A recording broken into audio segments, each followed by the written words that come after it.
大家好，我哋係日翠玉器，我只賣天然緬甸 A 玉。今日同大家講解一下日翠成結。日翠成結佩戴方法，傳統嘅成結，我哋經典嘅款式有兩條尾尾，而日翠成結喺後面呢一個位置加多一組平結，將佢兩邊褪埋。如果我哋佩戴嗰陣時，將兩條繩拉到最盡、最開、最大，套入隻手，套完入去之後，揸住尾後拉翻開，拉到內圈適合自己佩戴嘅尺寸，然後再將兩邊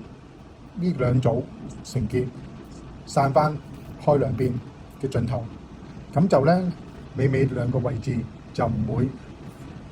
放咗出嚟阻住大家做嘢。